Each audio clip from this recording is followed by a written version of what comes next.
Srimad Bhagavatam, Canto 9, text, chapter 14, text 21.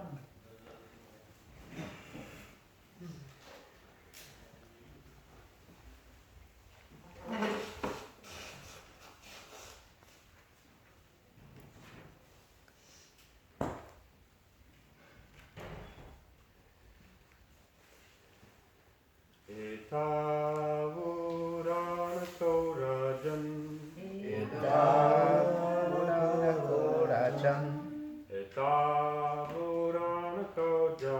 rajan Etavuranato rajan Yaso rakshasvamanada Yaso rakshasvamanada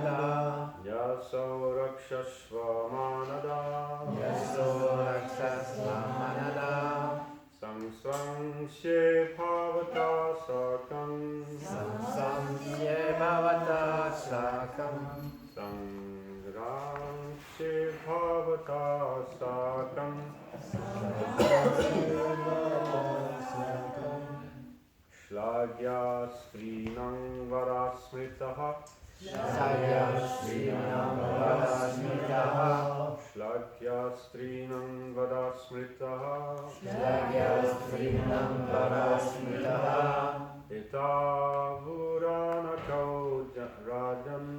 Etavuranako rajan Yaso rakshasvamanada Sangrangsye bhavata sakam Shlakya strinam varasmritaha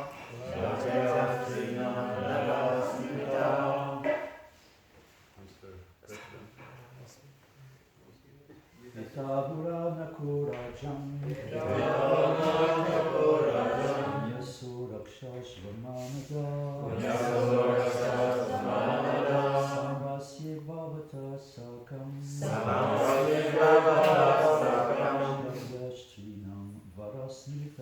Shlagya strinam varasmritaha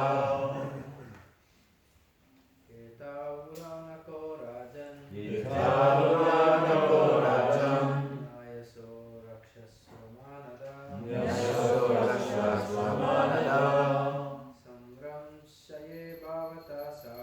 Samramshaye bhavata sakam Shlagya strinam varasmritaha Etavranako rajan Yaso rakshasvamanada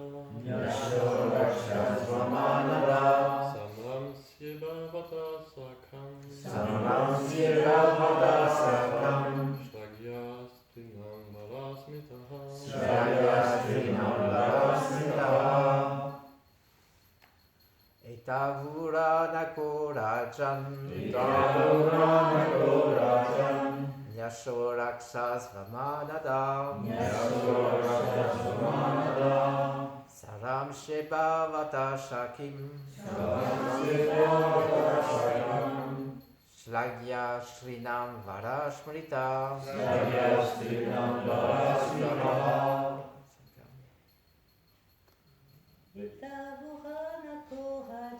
Etavuranako rajan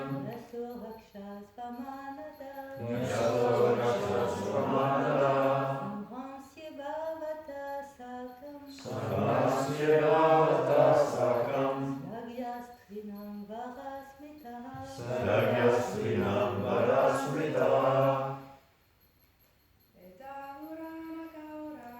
Etavuranako rajan Yaso rakshasvamanada Samrasye bhavata sakam Shlagya strinam varasmritaha Etavuranako rajan Yaso rakshasvamanada Samrasye bhavata sakam Sagyasrinam Varasmita. Etau, Eto, to these two, to these two, Uranakau, Uranako, lambs, lambs, like sheep, but the small ones. Rajan, Rajan, O King Pururava, Ukiki, Nyaso, Nyaso, who have fallen down, Vafanam, Rakshasva, Rakshasva, please give protection, please give protection. Manada, Manada, O one who gives all honor O one who gives all honor to a guest or visitor. to guest or visitor. Sangrangshe, Sarashe, I shall enjoy sexual union. I shall enjoy sexual union. This is the Bhagavatam. Bhavata, Bhavata, sorry. Bhavata Sakam, Bhavata Sakam, in your company. in your company. Shlakyaha, Shlaya, superior. superior. Strinam, Strinam, of a woman. of a woman. Varaha, Varaha, husband. husband. Smritaha, Smritaha, it is said. it is said. Translation by Srila Prabhupada. My dear King Pururava, please give protection to these two lambs who have fallen down with me. Although I belong to the heavenly planets and you belong to earth, I shall certainly enjoy sexual union with you. I have no objection to accepting you as my husband, for you are superior in every respect.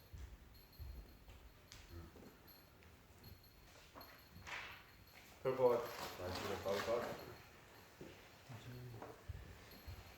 As stated in the Brahma Samhita 540, Yasya Prabhavato Jagat Andakoti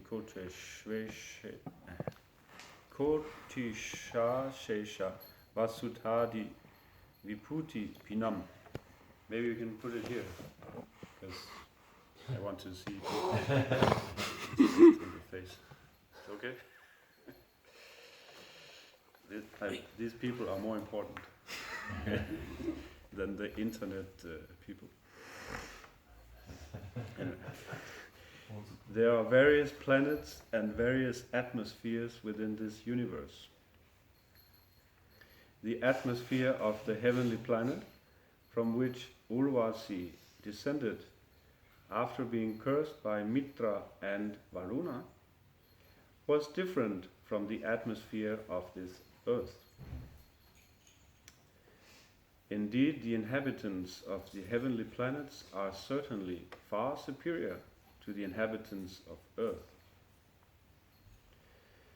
Nonetheless, Urvasi agreed to remain the consort of Pururava, although she belonged to a superior community. A woman who finds a man with superior qualities may accept such a man as her husband. Similarly, if a man finds a woman who is from an inferior family, but who has good qualities, he can accept such a brilliant wife, as advised by Sri Chanakya Pandit.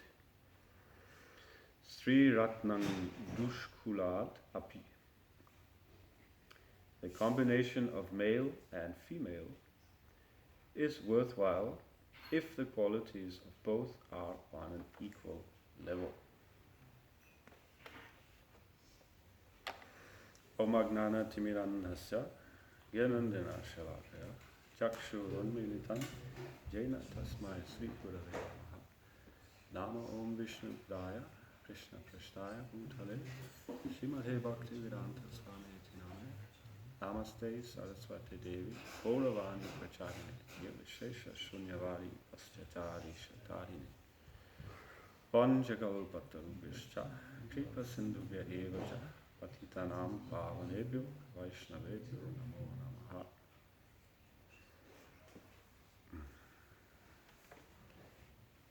So this is about matchmaking, maybe. You all understand English? Vous comprenez anglais? Comme ci, comme ça? Okay. So everybody is worried about getting a nice husband or a nice wife. And we want to have the good match, but the best match is Krishna.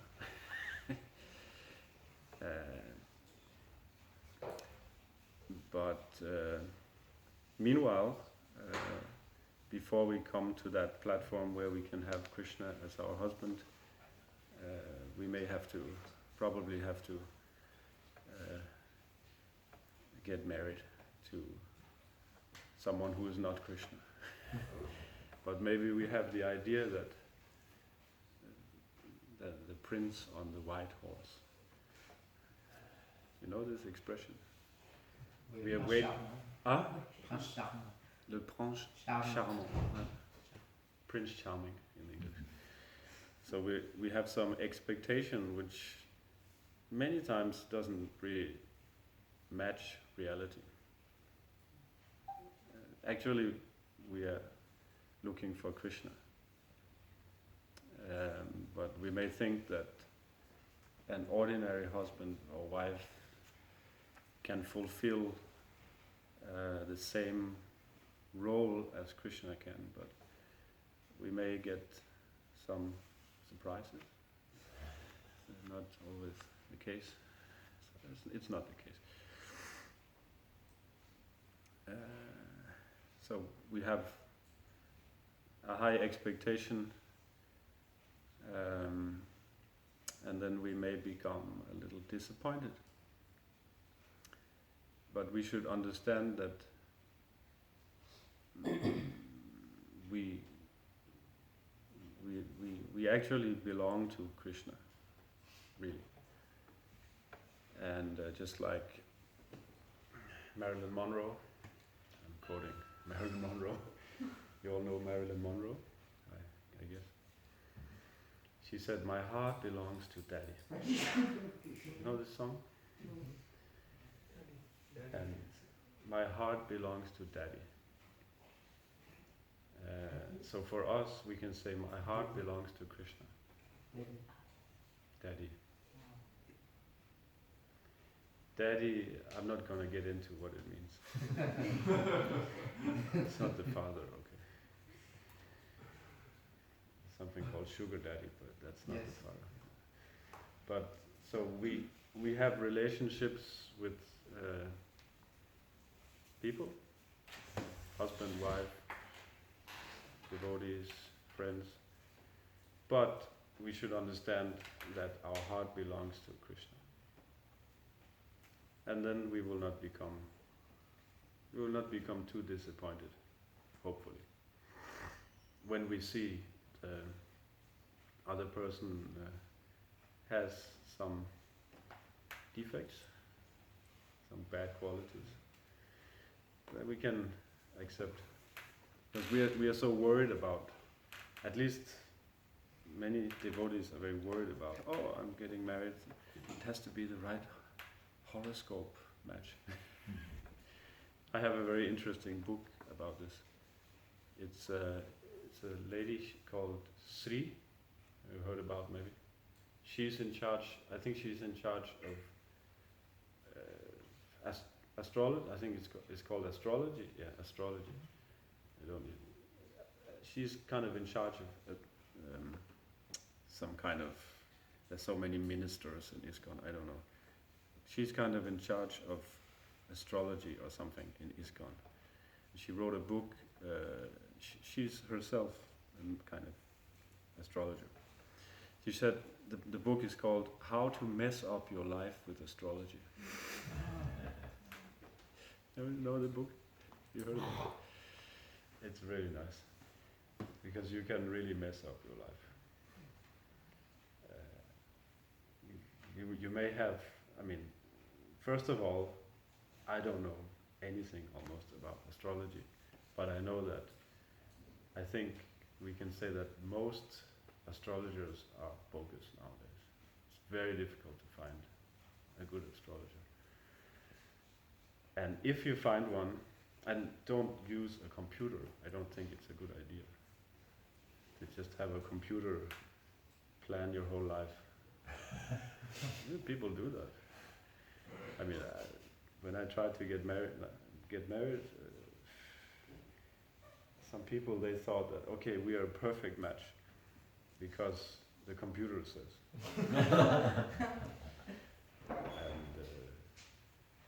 And I said, I'm not interested.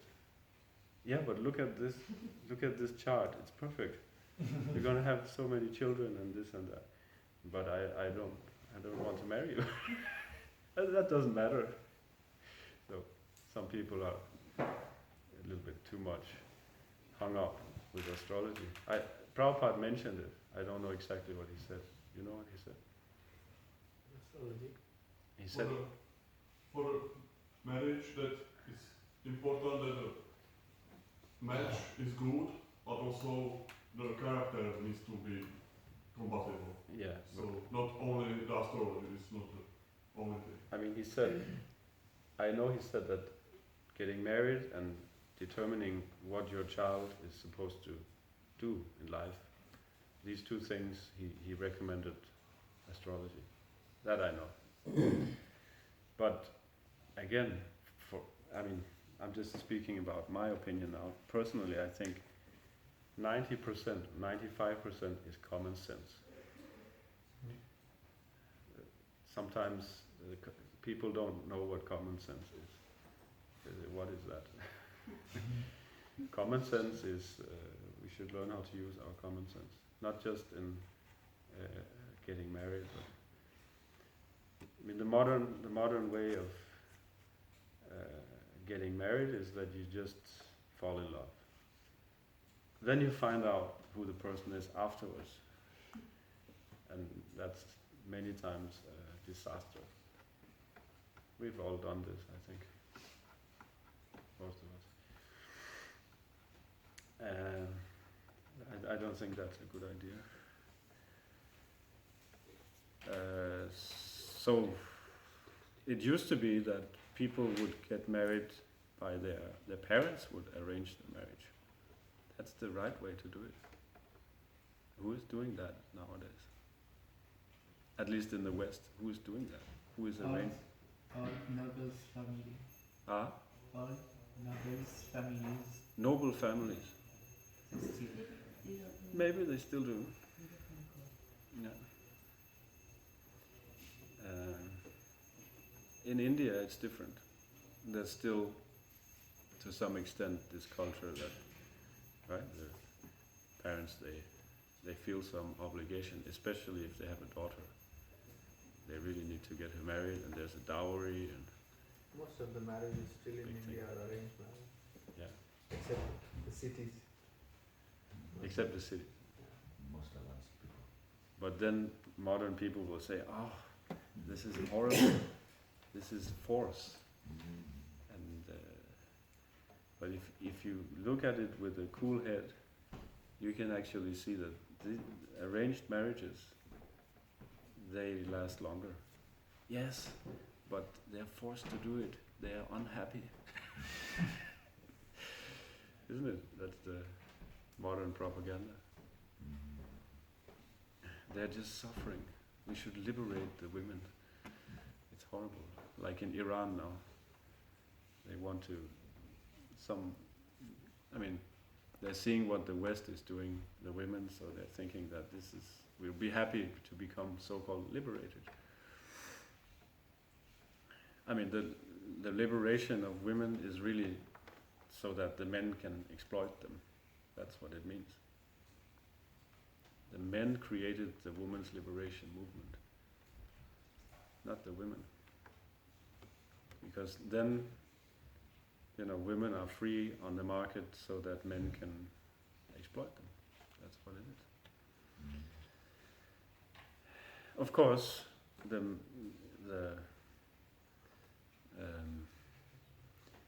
men should also not exploit women when they are,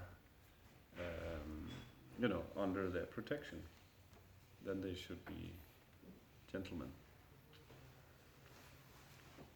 So anyway, it's a very interesting topic. Here it says that, of course, we can see how the marriages were being done in Krishna's time. How it would be before puberty. The girl and the boy, they knew who they were going to marry, even before they reached puberty. So they didn't have any worries. This is a very nice Vedic system. You're not agitated. I think this is one of the biggest sufferings we have. No? One of the biggest sufferings is, I want to have a partner and we don't know who it will be, and we worry a lot, I think, about this. So the Vedic system is you know the person already, from childhood, and you're going to marry that person in the future, even before the senses awaken, before the passion awakens. You know this. So, but this means this is a very stable society. It's an agrarian society. It's not an industrial one that we see now. It's based on village culture. Everybody knows each other, right? Yeah. And still in India, it's going on. Everybody knows everyone. Even in the city, I think, even in the city, So big cities is different, like Delhi. it's different, but still you know a lot of people. And you haven't been outside of your village. Basically, you've been in a radius of 10, 20 kilometers. That's your world. This is village life. You don't go any further. There's still some locals here who are like that. The milkman here, in Écueillé. Some places in Écueillé he's never been. He's like, wow. I took him to my garden. I've never been here. He's born and raised here. I took him on a road. I had to do something for him. A road is just a few kilometers from his farm. He said, I don't know this road.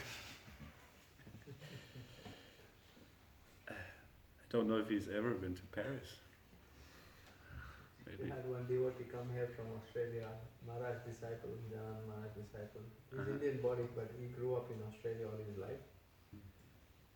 From New Govardhan to Gold Coast, that's a close by city like New Mayapur and Tours. I think in his life he's been there like one time or something like that. Yeah. He's such a simple village man, For him, only thing he knows is like New Govardhan, Yeah. There was one, I think Prabhupada told the story. I'm not sure where it's coming from now. I think Prabhupada told the story. A man from the village in Bengal, he went to Calcutta, and it was horrible. Jayapataka Maharaj said. Jayapataka. Yeah, he said that, I'm never going back there. You know what I saw? I saw a man holding hands with a woman. It was horrible. It was Gorkishore Babaji or Jagannath Babaji, one of those. Sorry? It was Gorkishore Babaji or Jagannath Babaji who went to Calcutta and saw that and Okay. decided that, Anyway, I just heard this story. yeah, Funny. because then you go, such a sinful place, Yeah, it's it's such a sinful very place, simple so place. then holding hands with a Anyway. we are we are quite far from the Vedic culture, but I think we have to take some steps to get there. We are taking up Krishna consciousness, which means we also have to take up the culture. You cannot have Krishna consciousness without the culture. Otherwise you end up with something like Krishna West. You want to have just one part of everything, but you reject a very, very big part of it. It's like you read the Bhagavatam and you see, okay, this sounds good, I like this, but this is not good, let's remove it. You know? You can't do that. Then it's the logic of having the chicken. You just want the backside of the chicken that gives eggs. But you don't want the front side because you have to feed it. This is a classic example. So we need to accept the whole package. It may take some time. It may take lifetimes, especially to establish a culture, a community. Individually, we can do many things, but I think the real challenge in Krishna consciousness, in establishing the Krishna culture, is to cooperate. Right? It's very difficult because we are very conditioned. But we should take the first step on the big journey, and as it is said, the journey of 1,000 miles starts with the first step. So you lift one foot, then you put it in front, then you can lift the next foot. You cannot just jump, you have to. Or if you climb a ladder, you also have to. I'm climbing trees, so you cannot just jump steps, you have to. I was climbing a tree yesterday, and it's about 30 meters tall. I think it's the biggest tree I have ever climbed. I'm climbing with ropes and spikes. So you have to see, okay, I'm going up there, where this branch is. So that's my focus now, let me just go there. So then you go there, the first floor, and then you're there, then you have to see, okay, where's the next level? Okay, it's there, that branch. Okay, let me get attached up there. So step by step. Getting down is very easy. You just, it's like an elevator. But getting up is more tough. It's like leaving the spiritual world is easy. Yeah, you just bloop. You know why they call it bloop, to bloop? Because it says bloop when you fall into the ocean of material existence. Bloop, you bloop, you leave Krishna consciousness. That is very easy. You should not do that. You should stay, and we should also make advancement, and we should try to get into the Krishna culture, and we can learn many things from Indian people. Sometimes we think that we know everything, or we know a lot of things, but it's really good to associate with Indian people, even the karmis, so-called karmis, Hindus. It's they know many things about the culture that we can learn. I remember we had one boy from Bangladesh in our temple when we had a temple in Norway, Shonjoy. I always mention Shonjoy. And he said, for example, he said, I was speaking with him, I was standing in another room and he was standing in the temple room. And I started speaking with him and he said, no, either you come in the temple room or I come in. You cannot speak across, because he said the border of the doorstep. This is the place of Shiva. Right? He's the border between the material and spiritual world. So we're offending Shiva. So you may think, this is just some Hindu thing, I'm a Krishna devotee, I don't care.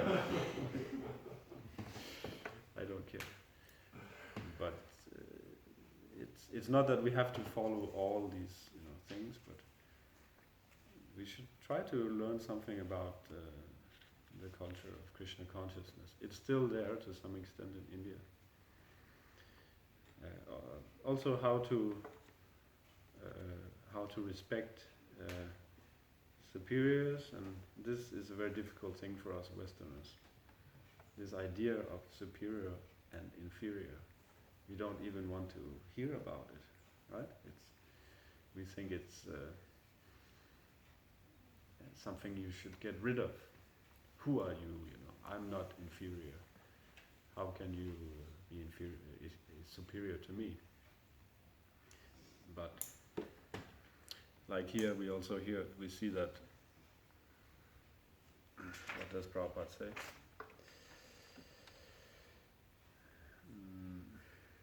Maybe he doesn't say it here. He says that a man have to choose a woman. Well, it says that a woman who finds a man with superior qualities may accept such a man as her husband. So that's also a hierarchy. Like a man should not marry a woman who is from a higher caste or whatever class. Prabhupada sometimes he says that there is no such thing as caste. Sometimes he uses the word, but he also says that there is no such thing as caste. He says class. He says in India there is something called caste, but he actually prefers to say class. So if a man marries a woman from a lower status, that is not so bad. But if a woman marries, I'm confusing myself. What did I say? If a man marries a woman who is superior to him in status, that is not so good. But the opposite is okay. And of course, if you marry someone who is from the same, if you're a Vaishya, if you marry someone from the Vaishya community, that is all right. So the hierarchy is there. And Krishna is on the top, but in between there are many links that we have to fit into this hierarchy. And first of all, we have to accept spiritual master if we want to make serious advancement in Krishna consciousness. So maybe there's some questions or comments on this. Yeah, how should someone who is in Krishna consciousness find a partner for his life? Because you speak of superior and inferior, but in terms, you have superiority in terms of beauty, education, wealth, health, so many material things pertaining to the karma of the person. And you have also superiority in terms of spiritual advancement. So as a devotee, how do you manage these two kind of superiority, so-called? I don't know. Yeah, common sense, first of all. I would say common sense. Ask your superiors, ask your spiritual master. Sometimes we think that, this is not. I don't have to ask my guru. Yeah, you have to ask your guru. This is important steps in life, so you have to consult your spiritual master. I think that's the immediate answer I can give. Because there's so many details, you know. You cannot, I don't think you can say You have to take in consideration both aspects. many aspects, yeah. You cannot, I cannot give a general answer. Okay, you do like this, then it's okay. It's not easy. In Kali Yuga, it's not easy. I think if you become Krishna conscious and serve Krishna nicely, then you will also be qualified to get what you deserve. If you are really spiritually qualified, you can marry anybody. But most of us are not so advanced. Then the material assets may have the importance, and they might twist your life. Mm. If someone, a lady is so intelligent, she have education like that, you are devoted, but you are not so qualified, materially speaking. Yeah, You may be in trouble after some time. yeah. I think you can love anyone, more or less. I don't believe in that, okay, this is the one and this is astrology. I think you have to use your free will. We have a free will.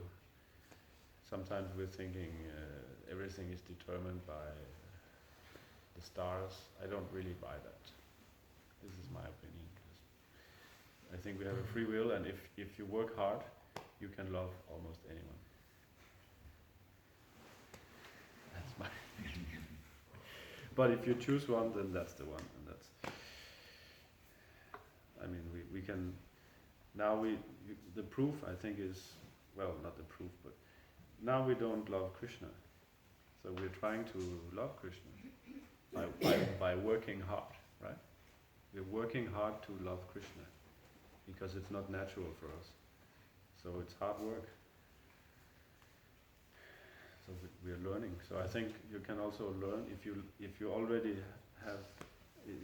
Krishna conscious, you can see Krishna in everyone. You can learn how to love even the most stupid person you don't like. You have some good feelings. Anyway, this is a big topic. Any other? Yeah.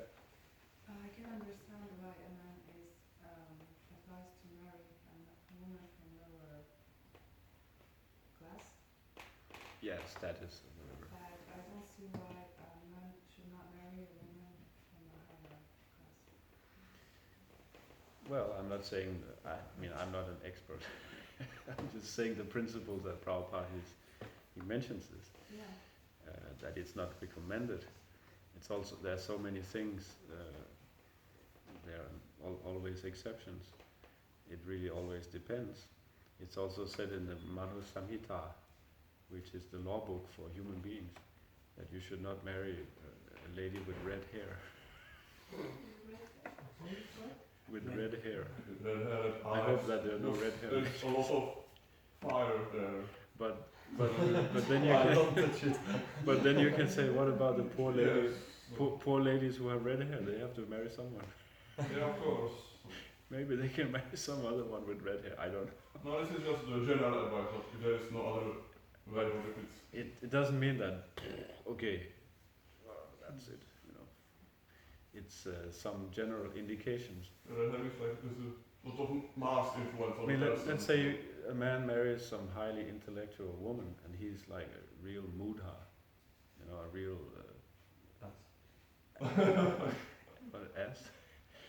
a real, you know, working class person who just, you know, he has no interest in anything higher intellectual. It can be problematic, you know, because you don't have the same interests, and because the man, I mean, it's controversial, but the man's nature is he wants to be in charge.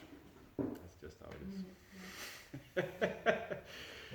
And but if the lady is really is more intelligent in some ways, it's very difficult for the man to feel like he's the head of the family.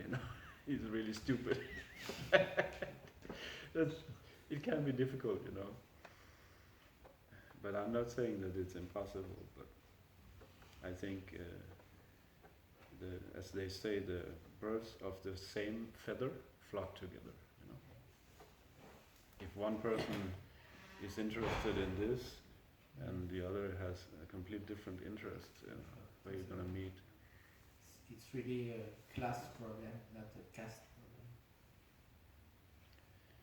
Yeah, it's not just, class, you can say class or caste, sometimes it's just established.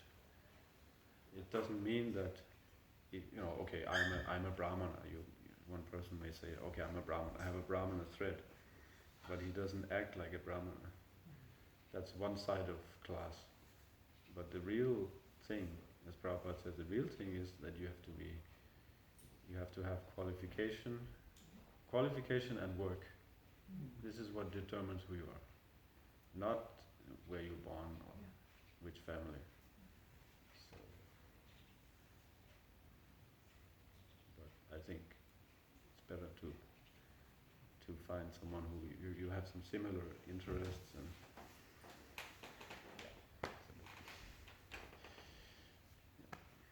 You mentioned that you don't believe that everything is predeterminated, that like destiny exists and everything. Yesterday I just wrote the verse in the Bhagavad Gita that Krishna said that, or I don't remember anyway, he's like, he's seen everything what happened in the past, in the present and in the future. So can you explain that if nothing is determinated, that Krishna sees the future? I can't explain that. I don't know. Because I'm not Krishna, but we have a free will. We know that. We have a free will. So you can do one thing and you get one result, right? Yeah. But you can also do another thing and you get a different result. Mm-hmm. So that means that we can influence our life. Right? We can say we have free will, but Krishna knows all our shows. He knows everything that will happen. That I cannot understand. It's inconceivable. And just a little ant cannot. But it's true that Krishna, he knows everything. So if Krishna knows your future, that means that it's kind of predeterminated. Well, I don't say I believe that. I just try to push the logic. I think some things are determined from our previous lives or previous activities. That's just going to happen. But we can change the future. Right? Especially when you become transcendental, become Krishna conscious. Then you can really change. You don't do it actually. Krishna is doing it. But you can act in such a way that Krishna will remove some reactions. That is your free will. You want to be a devotee or do you want to be a materialist? That's a choice. Do you want to put salt in the khichdi? Or, you always have a choice. And it's not, because the tendency is, too much and too little. Either we think that everything is written in the stars, it's all determined. But there's also you and what you do. So I think it's a combination of what your previous activities are, and there's some influences from whatever, stars, and there are many factors. There is the mercy of Krishna and the spiritual master, which you don't deserve, and you get it anyway. I think it's a combination.